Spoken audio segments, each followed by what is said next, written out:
अस्सलाम वालेकुम। 10th class हमारा इस वीक का सेकंड लेक्चर है ये। और जो फर्स्ट लेक्चर था उसके अंदर मैंने आपको ये वाला टॉपिक करवाया था कि waves as energy career.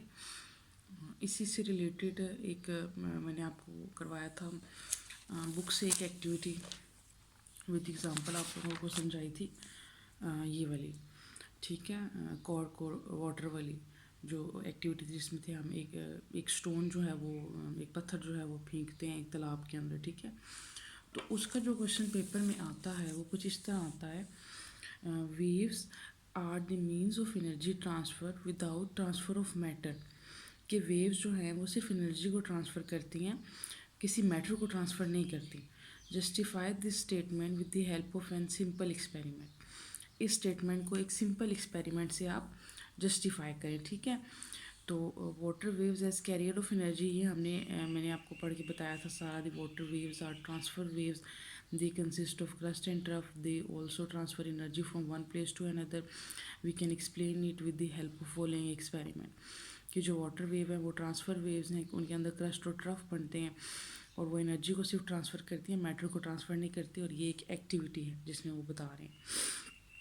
Drop a stone into a pond of water, पानी के तालाब के अंदर एक पत्थर फेंकें। Water waves will produce on the surface of water and will travel outward. Place a cork at some distance from the falling stone. When and waves reach the cork, it will move up and down along with the motion of water particles by getting energy from the wave.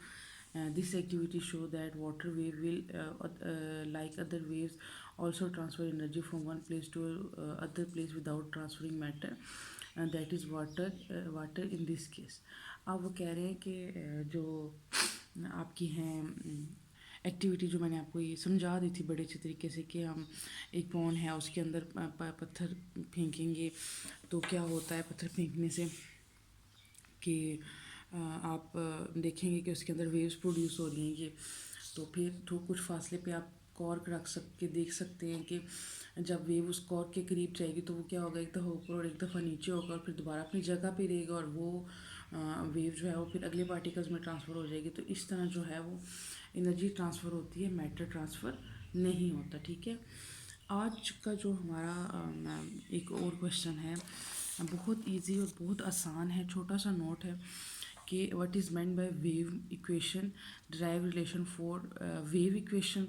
कि wave equation क्या है और उसका relation derive करें। ठीक है, v is equal to f lambda. ये इस तरह हमारे पास कुछ होता है, वी आई आई भी लेमडा को कहते हैं। सेकेंड है derive a relation between speed, frequency and wavelength of wave. Write a formula relating speed of wave to its time period and wavelength। ठीक है, ये सेकंड फॉर्म है इस क्वेश्चन की। और एक सबसे आसान जो पेपर में एक छोटा सा नोट आता है, relationship between velocity frequency and wavelength. कि वेलोसिटी फ्रीक्वेंसी और वेवलेंथ के बीच में एक रिलेशन लिखें। ठीक है, तो इस तरह करके क्वेश्चन आपसे जिस तरह भी पूछे, 2-3 मेथड हैं इसके। इसका आंसर सिर्फ यही है, ये जो पेज नंबर 11 पे मैं आज आपको टॉपिक करवाने लगी हूँ। ठीक है, wave is a disturbance in a medium which travel from one place to another and hence has a specific velocity of travelling. अब देखिए वो कह रहे हैं कि वेव जो है वो एक डिस्टर्बेंस है किसी भी मीडियम के अंदर जो कि उसको ट्रैवल करवाती है एक मतलब मीडियम के एक हिस्से से दूसरे हिस्से की तरफ। और इसकी एक स्पेसिफिक जो ये ट्रैवल करती है इसकी एक स्पेसिफिक वेलोसिटी होती है। This is called the velocity of wave which is defined by. इसको हम वेलोसिटी ऑफ वेव कहते हैं कि वेव की वेलोसिटी है ये, और उसको हम ऐसे डिफाइन करते हैं, velocity is equal to distance over time. यही फार्मूला होता है। अच्छा, यही फार्मूला होता है। अब वेलोसिटी की जगह वी लिखेंगे, डिस्टेंस की जगह डी और टाइम की जगह पे small t. If we take if time taken by the wave in moving from one point to another is equal to its time period. If time taken by wave in moving from one point to another is equal to its time period, कि let's suppose जो wave को time लगता है एक सिरे से दूसरे सिरे में जाने में वो उसके टाइम पीरियड के इक्वल है, then the disturbance covered by the wave will be equal to the wavelength lambda.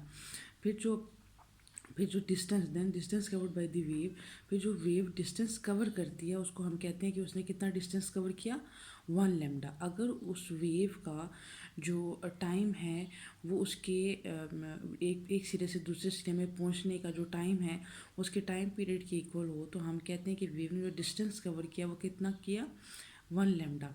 Hence we can write v is equal to, हम d की जगह पे अब क्या लिख देंगे, लैम्डा। ठीक है, तो v is equal to lambda by t. Time की जगह पे क्या लिख दिया, उसके टाइम पीरियड के इक्वल हो गया ना, उसका टाइम स्मॉल डी उसके पूरे टाइम पीरियड के इक्वल हो गया। एक कि एक वाइब्रेशन, एक साइकिल कंप्लीट करने के लिए जो टाइम रिक्वायर्ड होता है उसको क्या कहते हैं, टाइम पीरियड। तो एक उस हमने ये बताया, time taken by wave in moving from one point to another equal to its time period, कि अगर एक पॉइंट से दूसरे पॉइंट में जाते हुए वेव को जो टाइम लगता है उसके टाइम पीरियड के इक्वल है, तो टी को हम क्या लिखेंगे, कैपिटल टी। तो जो उसका डिस्टेंस है वो क्या हो जाएगा, लेमडा।